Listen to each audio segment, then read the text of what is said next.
Shalom, nous sommes le 30 mars 2022 et nous allons faire une étude sur le chapitre 17 de la Genèse. Et nous sommes midi 41 dans le pays où nous sommes. Alors, je commence à lire chapitre 17 de la Genèse. Puis Abraham, étant parvenu à l'âge de 99 ans, Yahweh apparut à Abraham et lui dit « Je suis l'Élohim Tout-Puissant, marche devant ma face et sois intègre, et j'établirai mon alliance entre moi et toi, et je te multiplierai très abondamment. » Alors Abraham tomba sur sa face, et Élohim lui parla et lui dit « Pour moi, voici mon alliance est avec toi, et tu deviendras père d'une multitude de nations. Et l'on ne t'appellera plus Abraham, mais ton nom sera Abraham, car je t'établis père d'une multitude de nations.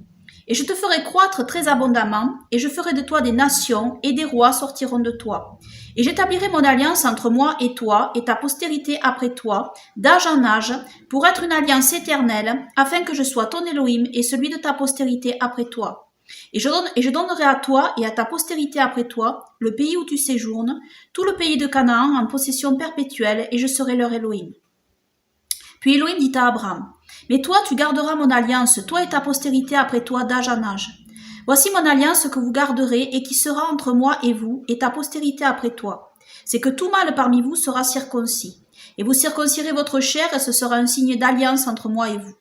À l'âge de 8 jours, tout mâle sera circoncis parmi vous dans vos générations, tant celui qui est né dans la maison que celui qui, acheté à prix d'argent de quelque étranger que ce soit, n'est point de ta race. On ne manquera pas de circoncire celui qui est né dans ta maison et celui qui a été acheté de ton argent, et mon alliance sera dans votre chair une alliance éternelle. L'incirconcis, le mâle qui ne se circoncira pas dans sa chair, sera retranché d'entre ses peuples. Il a violé mon alliance. Élohim dit à Abraham, quant à Saraï, ta femme, tu ne l'appelleras plus Saraï, mais Sarah est son nom. Et je la bénirai, et même je te donnerai d'elle un fils. Je la bénirai, elle deviendra des nations, des rois, de peuples sortiront d'elle. Alors Abraham tomba sur sa face et il rit, et dit en son cœur, naîtrait-il un enfant à un homme âgé de 100 ans, et Sarah âgée de 90 ans enfanterait-elle? Et Abraham dit à Élohim, puisse Ishmaël vivre devant toi. Et Élohim dit, certainement Sarah, ta femme, va t'enfanter un fils, et tu l'appelleras Isaac. Et j'établirai mon alliance avec lui, en alliance éternelle pour sa postérité après lui. Je t'exauce aussi touchant Ishmaël. Voici, je le bénis, et je le ferai croître et multiplier très abondamment. Il sera père de 12 princes, et je ferai de lui une grande nation. Mais j'établirai mon alliance avec Isaac, que Sarah t'enfantera à cette époque l'année prochaine.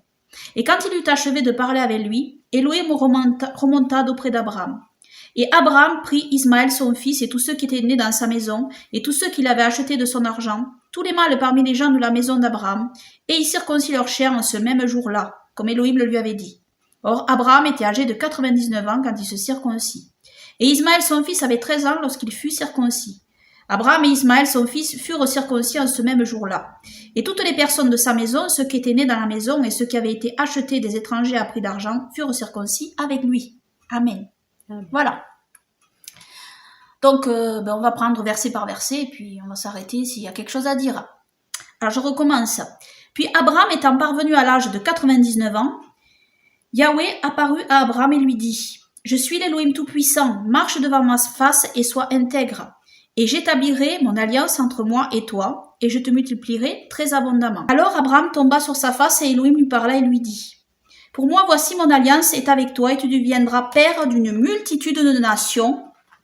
Et l'on ne t'appellera plus Abraham. » Alors, Abraham, Av, ça veut dire père en hébreu, et Ram, élevé.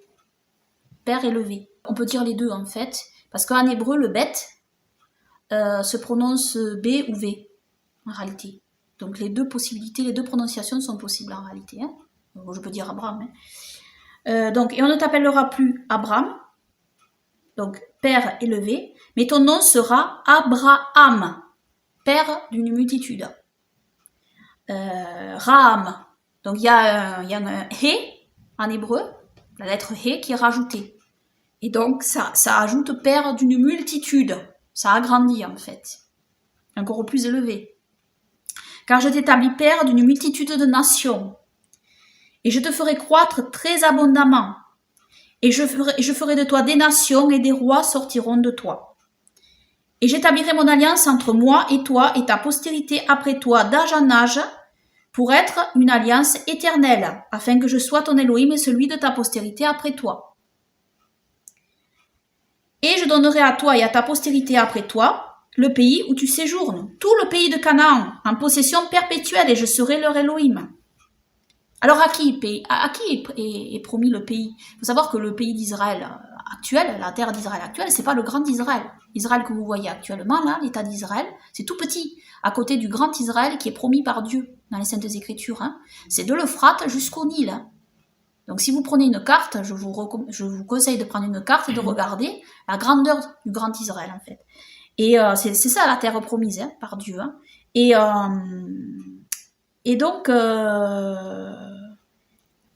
et à qui est promis cette terre? Eh bien, aux descendants d'Abraham. Qui sont les descendants d'Abraham? Il faut relire aussi ce que dit l'apôtre Paul. Hein. C'est les juifs et les non-juifs en Yeshua. C'est eux Israël. Israël d'Élohim, ce sont eux en fait.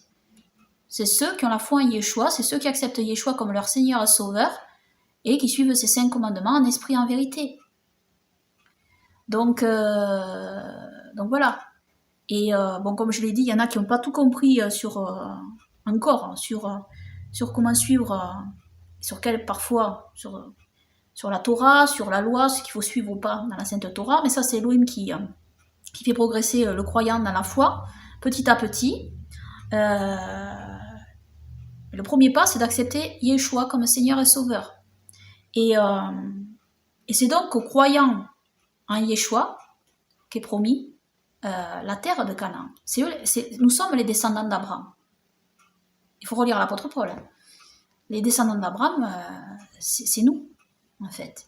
Et cette terre promise n'a pas encore été donnée, en fait. Cette promesse, c'est pour la fin des temps, en réalité. Et c'est vrai que elle a été après accomplie après Abraham, puisque avec Moïse, le peuple d'Israël a été amené à la terre promise, etc. Bien évidemment. Mais il y a aussi cette idée de la promesse pour la fin des temps. Et alors c'est vrai que là, le peuple juif est revenu en partie sur une partie de la terre. Dieu leur fait miséricorde et Dieu leur accorde cela pour qu'ils aient un endroit en fait sur terre où ils puissent être. Mais c'est pas l'accomplissement plein et la promesse n'est pas entièrement accomplie en fait. Ce qu'on voit dans les Saintes Écritures n'est pas entièrement accompli parce que je sais que chez les chrétiens évangéliques, il y a ce fait qu'ils pensent que la promesse de Dieu est pleinement accomplie quand on lit le retour sur la terre d'Israël. Mais c'est pas pleinement accompli encore. Parce que ça concerne le grand Israël et ça concerne tout le peuple d'Israël. C'est-à-dire les juifs et les non-juifs réunis ensemble. Éphraïm et Juda réunis ensemble. Et si vous faites des études très approfondies sur ce sujet, vous verrez que c'est pas pleinement accompli. C'est comme les os d'Ézéchiel. Ézéchiel, les os qui doivent se rassembler, et c'est la résurrection des morts, en fait. C'est la fin des temps. C'est le grand Israël, avec le peuple d'Israël pleinement réuni, dans la foi en Yeshua, et avec le règne de Yeshua, en fait. Donc voilà. Ensuite, voilà. Voici mon alliance que vous garderez et qui sera entre moi et vous et ta postérité après toi, c'est que tout mâle parmi vous sera circoncis et vous circoncirez votre chair et ce sera un signe d'alliance entre moi et vous. À l'âge de 8 jours, tout mâle sera circoncis parmi vous, dans vos générations. Tant celui qui est né dans la maison que celui qui acheté à prix d'argent de quelque étranger que ce soit n'est point de ta race. On ne manquera pas de circoncire celui qui est né dans ta maison et celui qui a été acheté de ton argent. Et mon alliance sera dans votre chair une alliance éternelle. Alors c'est intéressant ici parce que dans la Septante, dans le verset 14 que je vais vous lire, il y a un supplément. Parce que là on lit « L'incirconcis, le mâle qui ne se circoncira pas dans sa chair sera retranché d'entre ses peuples, il a violé mon alliance. » Et si on prend la Septante, vous allez voir, que si on prend donc la Septante de ce même passage, la Septante, pour ceux qui connaissent pas, hein, c'est la version donc de la Torah en grec, mais cette version de la Torah en grec ne se base pas sur le même texte source. C'est ça qui est intéressant. C'est pas une traduction grecque, c'est une traduction grecque, si vous voulez, d'un texte hébreu qui n'est pas le même texte hébreu source que le texte massorétique. Donc il y a des différences. Ce qui est très intéressant, c'est que dans les manuscrits qu'on a retrouvés à Qumran, il y a des textes hébreux, donc de la Torah, etc., bibliques, qui ont été retrouvés, qui correspondent avec le texte de la Septante. Et qui sont différents, qui ne correspondent pas avec le texte massorétique. Parce qu'il y a des différences entre le texte massorétique et le texte à Septante. Ça, les exégètes, ceux qui étudient, ils sont au courant de ça, ce qui prouve que les textes sources hébreux de la Torah, c'est pas le texte hébreu massorétique en fait. Le texte hébreu massorétique est intéressant, parce qu'il est en hébreu, d'accord? Alors, il est fiable, on va dire, en grande majorité, d'accord? En majorité, il est fiable avec le texte. Mais, dans certains passages, il y a quelques petites différences qui sont parfois, intéressantes à noter. Parfois, il y a des manques dans le texte hébreu massorétique. Il y a un verset, par exemple, prophétique qui a été enlevé dans le texte massorétique et qui est présent dans la Septante et qui a été retrouvé à Qumran, dans le texte hébreu. Donc, ça prouve que le texte source était différent. D'accord ? Et donc, la Septante, c'est intéressant de la voir quand même, pour faire ces comparaisons. Donc, si vous allez voilà. Et là, vous voyez, il y a un détail dans la Septante. Le mâle acquis le 8e jour. On n'aura point circoncis la chair du prépuce, cette âme sera retranchée au milieu de sa famille parce qu'elle aura violé mon alliance. Remarquez que la différence ici avec le texte Septante, c'est que, de nouveau, il est reprécisé le mâle acquis le 8e jour. On n'aura point circoncis la chair du prépuce. Mais ce que le texte massorétique, on constate... Attendez, là, j'ai quelque chose qui me gêne. Voilà. Le texte massorétique, on constate que... voilà. Et le mâle incirconcis qui n'aura pas retranché la chair de son excroissance. Le 8e jour a disparu. Vous voyez ? Il n'y a plus l'indication du 8e jour ici. C'est important.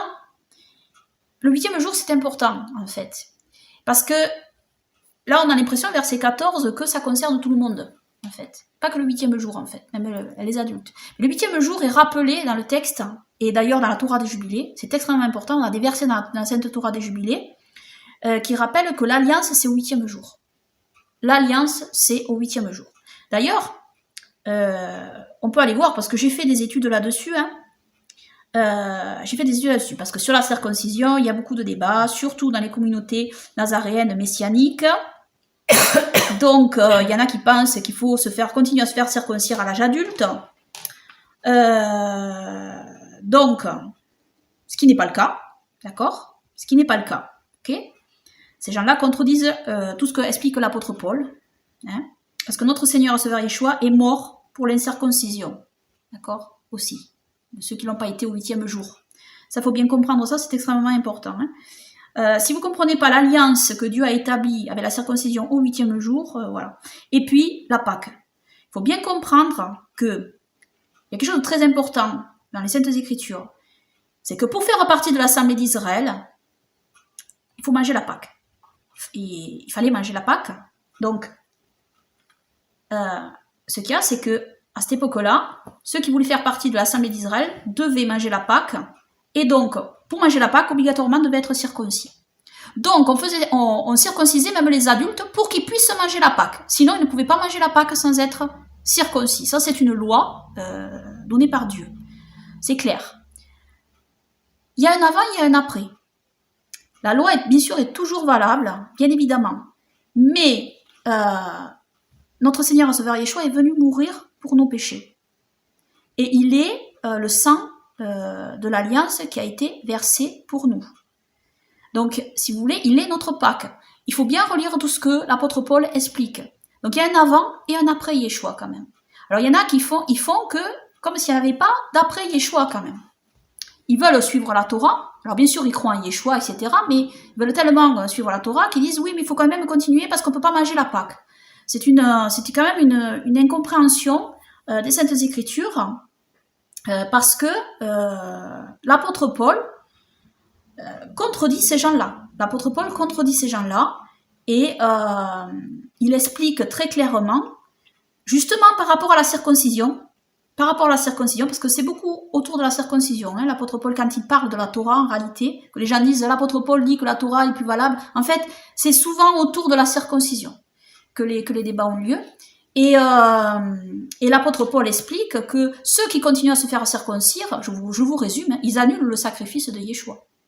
C'est ça que l'apôtre Paul explique en réalité. Hein, à l'âge adulte, quand ils continuent à se faire circoncire, alors que Yeshua est mort pour leur incirconcision. Donc l'apôtre Paul explique qu'ils annulent le sacrifice de Yeshua, ceux qui font ça pour être sauvés. Après, ça ne veut pas dire qu'une personne adulte ne peut pas se faire circoncire, mais ça n'enlève rien, ça n'ajoute rien. Parce que c'est vrai qu'on nous dit, l'apôtre Paul a fait circoncire Timothée. Nous voyons dans Actes 16.3, Paul voulut qu'il l'accompagnât et l'ayant pris, donc Timothée, il le circoncit à cause des Juifs qui étaient en ces lieux, car tous savaient que son père était grec. On voit que Paul a fait circoncire Timothée. Mais, quand vous regardez bien le passage, il le circoncis à cause des Juifs qui étaient en ces lieux. Pourquoi? Parce qu'autrement, Paul n'aurait pas pu l'amener et serait fait barrage à la prédication. Donc Paul l'a fait circoncire. Mais il l'a pas fait circoncire pour de mauvaises raisons en réalité. Parce que qu'un homme soit circoncis ou pas, ça change rien en réalité. C'est ça. Ce qu'il faut pas, c'est qu'un homme se fasse circoncire pour être sauvé. Vous voyez, comprenez ce que je veux dire? Pour dire, voilà, c'est toujours ça qu'il faut, c'est toujours l'alliance en fait, c'est toujours ce sang de l'alliance qui compte. Parce que la circoncision, c'est quoi? C'était faire couler le sang en fait. C'était faire couler le sang pour entrer dans l'alliance et pour pouvoir manger la Pâque, Pessah, dans l'Assemblée d'Israël. Mais cette alliance-là, maintenant, c'est Yeshua, notre Seigneur et Sauveur, qui a fait couler son propre sang sur la croix pour les incirconcis aussi. D'accord? Donc, ça c'est extrêmement important à comprendre. Et nous avons la preuve de ce que je dis, c'est que dans Galates, chapitre 2, verset 3, Paul dit « Mais Tite, qui était avec moi et qui était grec, ne fut pas même contraint de se faire circoncire. Et cela à cause des faux frères qui s'étaient furtivement introduits et glissés parmi nous pour épier la liberté que nous avons en Yeshua Mashiach avec l'intention de nous asservir. » Donc, Paul n'a pas fait circoncire Tite. Il a fait circoncire Timothée, mais pas Tite. Si la circoncision des adultes était quelque chose qui était quelque chose de recommandé par Dieu, Paul, à l'heure actuelle, maintenant, après le sacrifice de notre Seigneur et Sauveur Yeshua, Paul, il aurait fait ça pour Tite aussi. D'accord? Mais non. C'est-à-dire que Paul a fait circoncire Timothée pour les circonstances, en réalité. Parce que la circoncision n'est rien et l'incirconcision n'est rien. Voilà ce que dit l'apôtre Paul, en réalité. Voilà ce qu'il dit. Nous lisons dans 1 Corinthiens chapitre 7, à partir du verset 18. « Quelqu'un a-t-il été appelé étant circoncis qui demeure circoncis? Quelqu'un a-t-il été appelé étant incirconcis qui ne se fasse pas circoncire ?» Je vais vous expliquer. D'accord, je vais vous expliquer ça. La circoncision n'est rien et l'incirconcision n'est rien, mais l'observation des commandements d'Elohim est tout, que chacun demeure dans l'état où il était lorsqu'il a été appelé. Amen. Alors là, l'apôtre Paul est extrêmement clair, d'accord? Moi, je demande aux autres, à certains croyants en Yeshua, qui disent qu'il faut se faire circoncire à l'âge adulte pour pouvoir manger la Pâque, qui m'expliquent ce que dit l'apôtre Paul ici. D'accord? Et moi, j'affirme que l'apôtre Paul connaît mieux qu'eux et est inspiré par l'Esprit Saint d'Elohim quand il parle ici. Donc, il dit bien que chacun demeure dans l'état où il était appelé, où il était lorsqu'il a été appelé. D'accord? Pourquoi il parle que quelqu'un qui a été appelé étant circoncis, qui demeure circoncis? Moi, j'ai fait une étude là-dessus. C'est extrêmement intéressant. Il faut bien comprendre la différence entre la Mila et la Péria. Alors oui, parce qu'il y a deux circoncisions, en fait.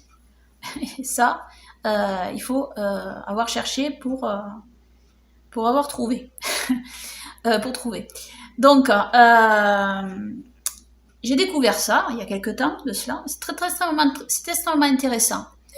Faut savoir que la vraie circoncision, c'est la Mila. Dans les Saintes Écritures, le Mila, ça veut dire donc coupure, en fait. Hein, c'est une coupure. Ça fait couler, le sang doit couler, donc ça fait couper le sang. Alors, la Péria, c'est plus tardif, en réalité. C'est une pratique pharisienne de la circoncision. Et je vais vous expliquer un petit peu de quoi il s'agit ici. La Mila consiste à couper...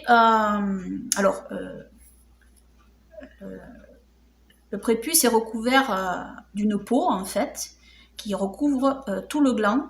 Et en fait, la Mila consiste à tirer la peau et à couper l'extrémité de la peau pour qu'il y ait une ouverture en fait. Et ça c'est la Mila, ça c'est la vraie circoncision biblique en réalité. La circoncision pratiquée par Abraham, la circoncision pratiquée par les Israélites, voilà. Et pour les enfants au 8e jour, pendant très longtemps. Ce qu'il y a, c'est que et donc cette Mila, si vous voulez, elle peut être réversible. C'est-à-dire que il faut savoir que à l'époque de l'apôtre Paul, c'est pour ça que l'apôtre Paul dit que celui qui est circoncis demeure circoncis, d'accord? C'est parce qu'à l'époque de l'apôtre Paul, il y avait des juifs qui pratiquaient une décirconcision en étirant à nouveau la peau du prépuce, parce que la peau, elle s'étire en fait, pour recouvrir le gland à nouveau, en étirant la peau, pour être comme les Grecs, en fait. Il faut savoir que les Grecs participaient à des sports nus, d'accord, des sports dans des stades, etc. Il y avait des Juifs qui se mêlaient avec des Grecs, et peut-être qui participaient à des compétitions, j'en sais rien exactement, mais on voyait s'ils étaient circoncis ou pas, en fait. S'ils étaient circoncis, voilà. Et les Grecs voyaient d'un mauvais œil, très souvent, les circoncis, en réalité. Donc il y avait des Juifs qui, pour se compromettaient, en réalité, et pour s'assimiler, se décirconcisaient. Ça, c'est un fait historique, hein, et ça existait à l'époque de l'apôtre Paul. Alors, les pharisiens, qu'est-ce qu'ils ont fait? Pour empêcher ça, ils pratiquaient une circoncision extrémiste. C'est-à-dire, ils appellent ça la péria. C'est-à-dire, ils ne font pas que couper, en fait, l'extrémité de la peau, ils enlèvent toute la peau du gland. C'est-à-dire, le gland est complètement à nu. Alors que dans la Mila, le gland n'est pas complètement à nu, en réalité. Ça protège encore. Et tandis que dans la péria pratiquée par les rabbiniques encore aujourd'hui, ils enlèvent vraiment tout. C'est-à-dire qu'il n'y a plus de décirconcision possible. Ensuite. Ou alors il y en a qui se font opérer chirurgicalement. Il y a des juifs, après, qui veulent se décirconcire et ils font des opérations chirurgicales pour ça. Mais donc, cette décirconcision, et voilà pourquoi les pharisiens ont pratiqué cette péria, qui ne vient pas de Dieu, absolument pas d'Élohim. Hein. Donc la péria est tardive dans l'histoire. Donc c'est intéressant à comprendre de savoir que oui, il y avait des décirconcisions possibles, et Paul interdit cette décirconcision. Ce n'est pas bien de faire ça, en fait, hein, en réalité. C'est quelque chose qui est contraire à Elohim, hein, de faire ça. Et après, il dit, voilà, et quelqu'un a-t-il été appelé étant incirconcis, par contre, il dit qu'il ne se fasse pas circoncire, voilà. Donc voilà, je vous explique ici, voilà. Et là, il dit, la circoncision n'est rien, et l'incirconcision n'est rien, mais l'observation des commandements d'Elohim est tout. Que chacun demeure dans l'état où il était lorsqu'il a été appelé. Et ici, il est question de la circoncision des adultes. C'est extrêmement important, d'accord? Parce que la circoncision des enfants est toujours valable. Et donc, on va voir ça. Je vais vous lire juste voilà. Ça.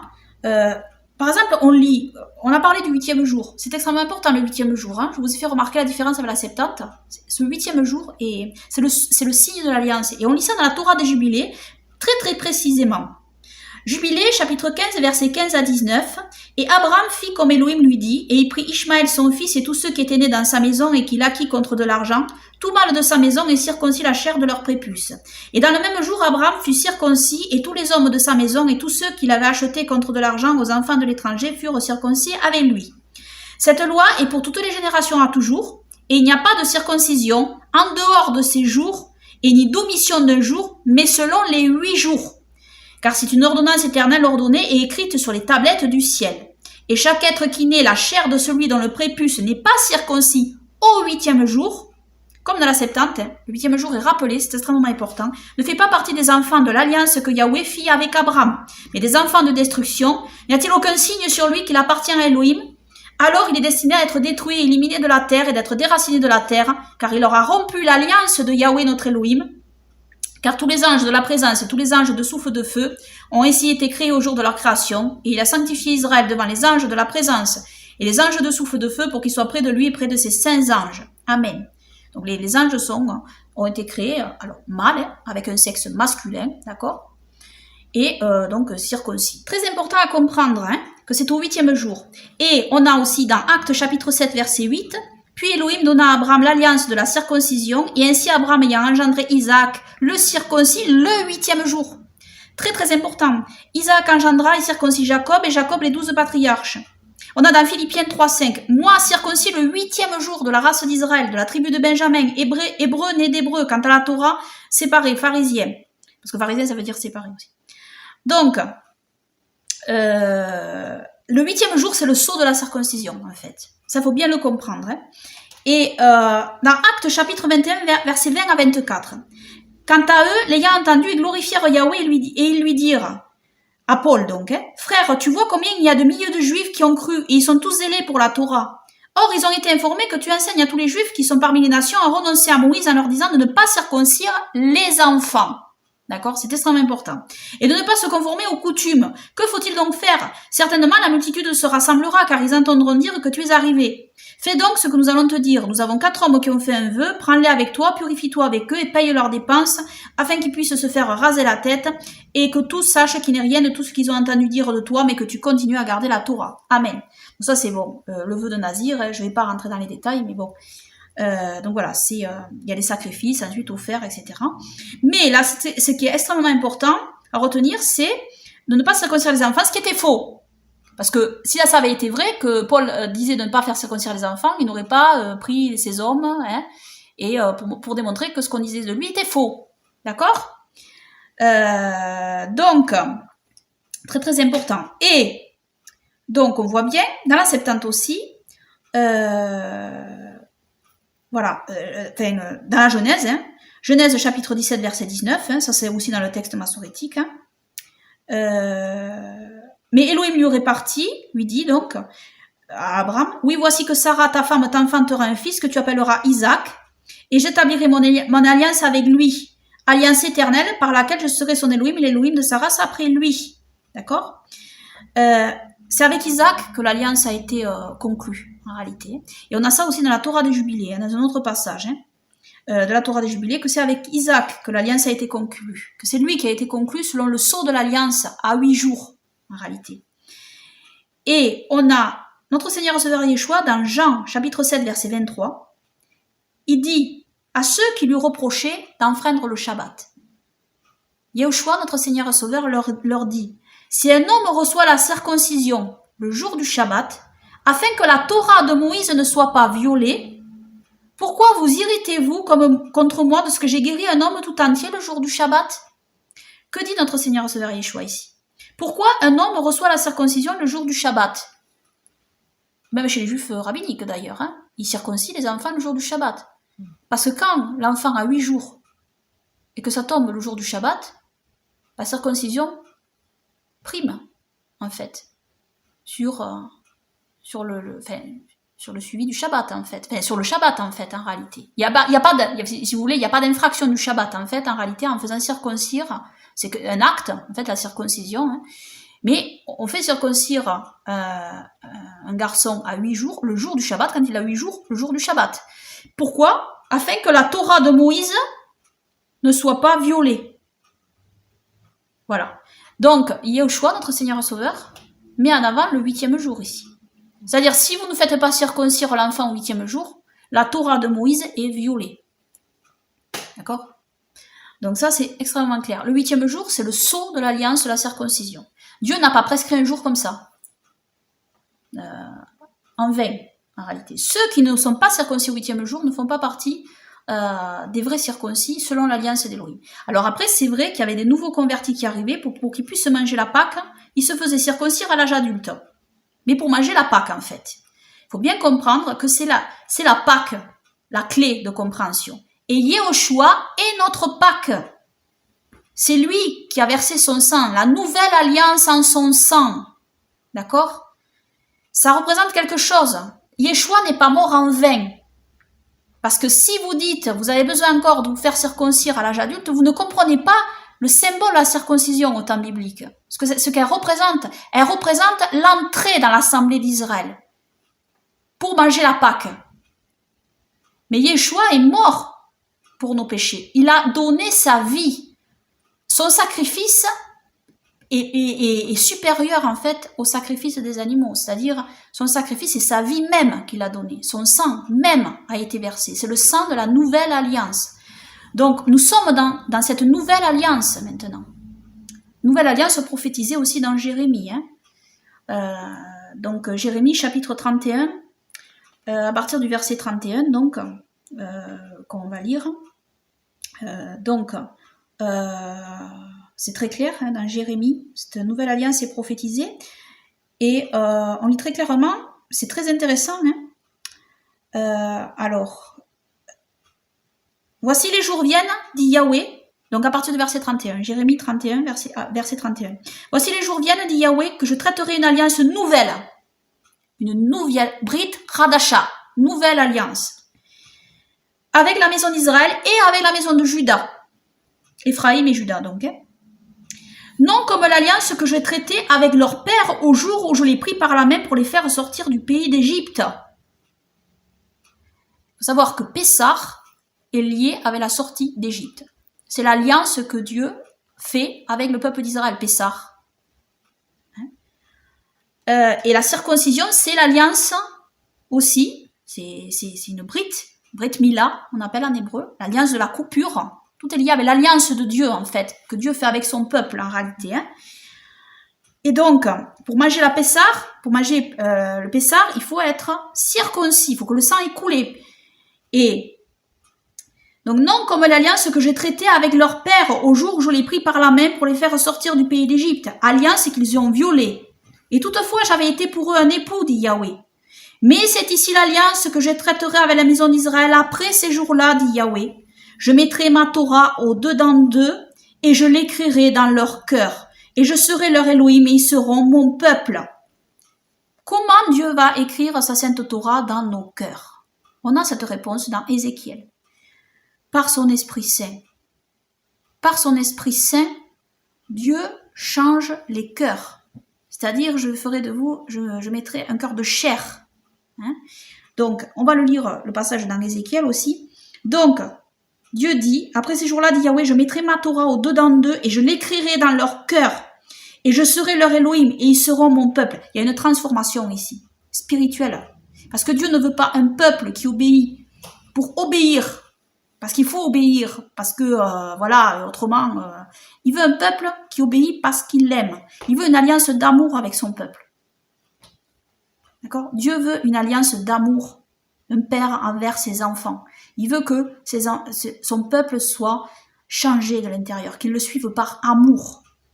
Et donc, pour que ça soit le cas, il ne faut pas que ce soit un peuple qui suive parce qu'il faut suivre, parce que autrement, il y a ceci, il y a cela qui va arriver. Il faut que ce soit à l'intérieur que ça se passe, en fait.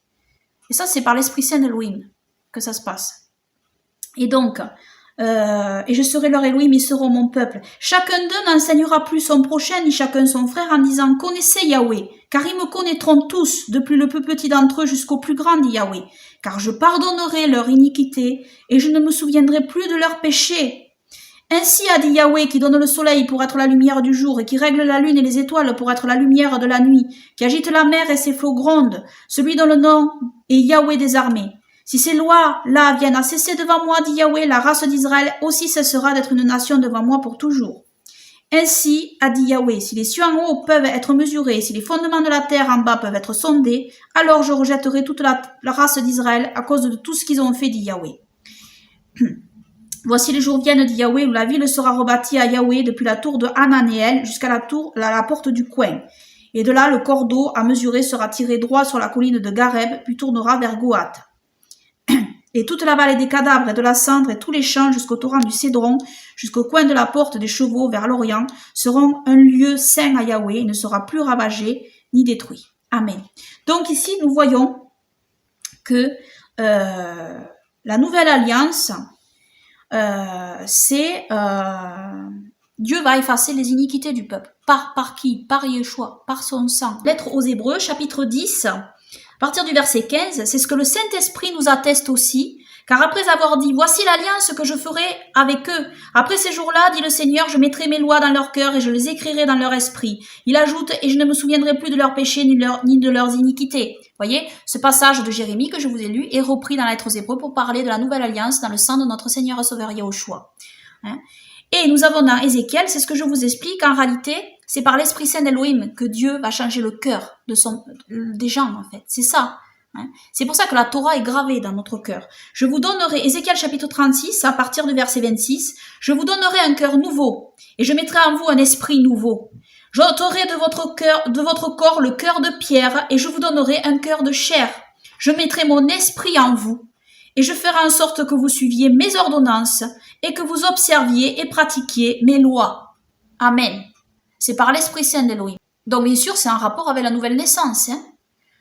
Si un homme né d'eau et d'esprit ne peut entrer dans le royaume des cieux, naître de nouveau, en fait. Et ce concept de la nouvelle naissance, les Juifs de Qumran l'avaient. On le retrouve dans la règle de l'Assemblée. Verset 15, Dieu dit à Abraham, quant à Saraï ta femme, tu ne l'appelleras plus Saraï, mais Sarah. Sarah, ça signifie princesse. Sarah est son nom.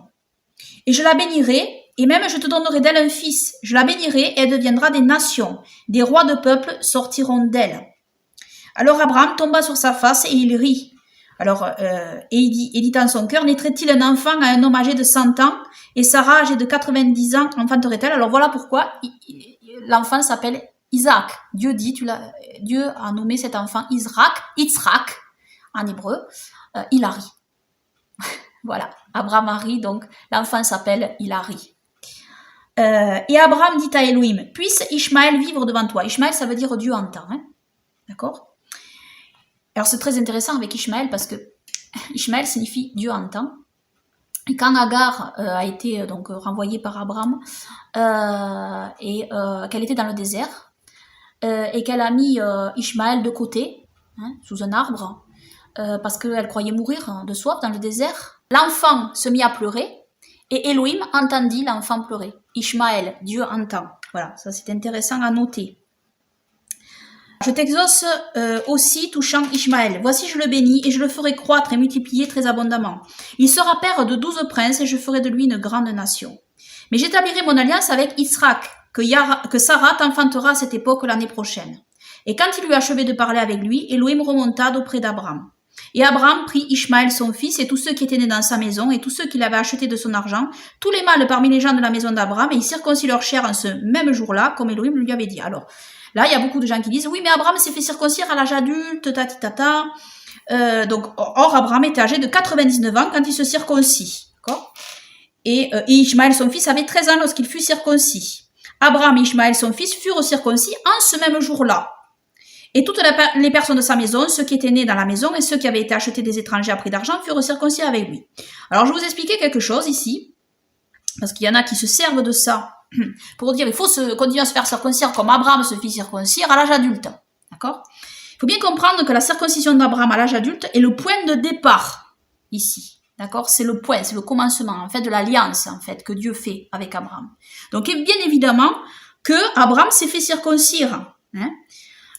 Mais ce point de départ, c'est pour qu'ensuite la circoncision à 8 jours soit suivie dans la continuité. Parce qu'après, c'est Yitzhak qui a été circoncis selon l'alliance, à 8 jours, d'accord ? Et après, les Israélites se faisaient tous circoncire à l'âge de 8 jours, dans la continuité. Seulement, au cours de son histoire, le peuple d'Israël a failli dans cette continuité, et a rompu cette alliance du 8e jour. Sous Josué, il y a eu un nouveau départ, avant d'entrer dans la terre promise, parce qu'ils n'ont pas fait circoncire les enfants à 8 jours. Donc de nouveau, les adultes ont été circoncis. C'est le nouveau départ, quand les adultes sont circoncis, hein. Mais maintenant, notre nouveau départ, c'est quoi ? C'est qui ? C'est notre Seigneur et Sauveur Yeshua. D'accord ? C'est le sang de l'alliance, de la nouvelle alliance. Il est mort pour nous, pour nos péchés, pour l'incirconcision. D'accord ? C'est lui le nouveau départ maintenant. À l'époque d'Abraham, il n'y avait pas Yeshua. Et à l'époque de Josué non plus. Donc le nouveau départ, c'était la circoncision des adultes pour qu'ensuite la circoncision de 8 jours soit suivie. D'accord ? Donc voilà, ça, c'est extrêmement important à comprendre. Hein ? Voilà ce que je voulais expliquer. Alléluia, Alléluia, Alléluia, gloire à Yahweh. Alléluia, Alléluia, Alléluia, gloire à Yahweh. Gloire à Yahweh, Alléluia, gloire à Yahweh, Alléluia. gloire à Yahweh, alléluia, gloire à Yahweh. Amen. Amen.